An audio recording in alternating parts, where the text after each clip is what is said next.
has hit us, and it has hit us hard. One of the biggest storms central New Mexico has seen this season. It's left roads a mess, left a deputy in critical condition, schools canceled, and people all over the state digging out.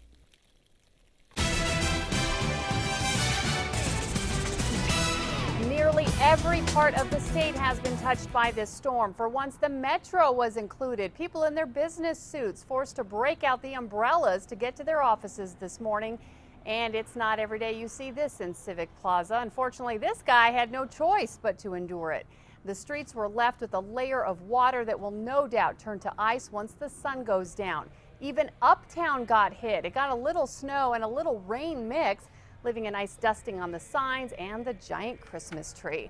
And there was enough snow in the city that APS decided to let kids go home early if their parents wanted to pick them up. East Mountain schools were canceled, but the rest of the schools were in session.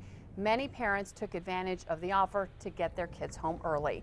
The snow also caused delays at the Sunport. Crews had to de-ice the planes before they took off. A spokesperson says the process took about 20 minutes per plane.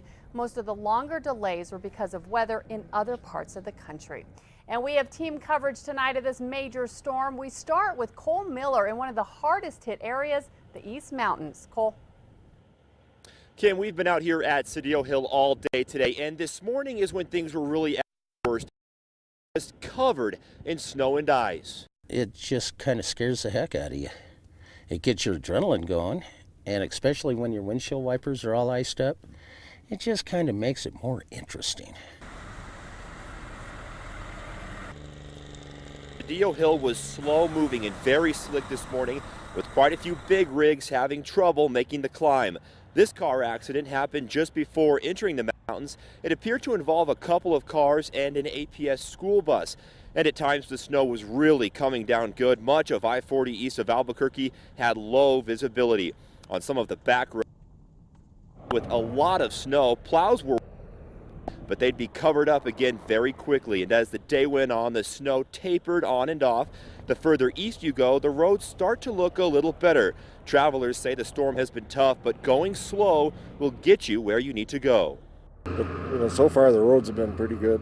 They got cinders on them, and it seemed to be, it was slowed down quite a bit. Sometimes down to 35 miles an hour, but we're doing okay.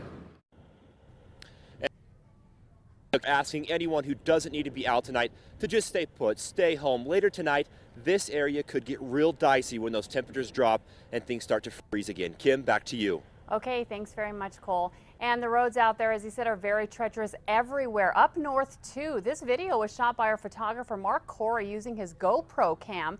This is a look at his drive from Santa Fe to Albuquerque this morning, sped up, of course. You can see it was not an easy drive. Thanks to the camera mounted on his dashboard, he did not have to take his hands off the wheel. The drive on I-25 has been so bad, a Sandoval County sergeant was critically injured investigating a crash. News 13's Kayla Ayers continues our team coverage from I-25 in Glorieta. Kayla.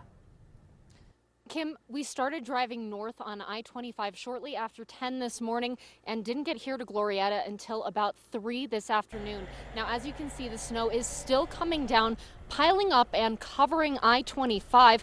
It took so long to get up here because of snow-covered roads, poor visibility, and weather-related crashes. I-25 North was shut down for about 2 hours earlier today near the San Felipe Pueblo.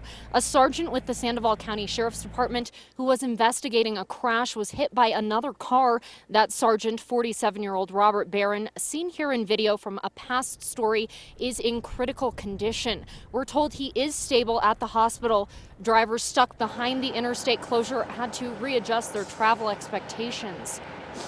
I guess they're going to let us off down here and maybe go back. I don't know.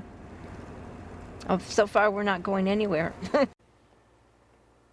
Now, if you are heading out on I-25, slow down and be careful. State police say most of the crashes they've been seeing have been because of speeding in the snow. Back to you. Okay, thanks, Kayla. And the snow also hit farther south in Valencia County. It was a light dusting this morning, but by this afternoon, there was enough snow on the ground to prompt an early dismissal of most school kids. Well, the snow is winding down in central New Mexico. Other areas will continue to see it through the night.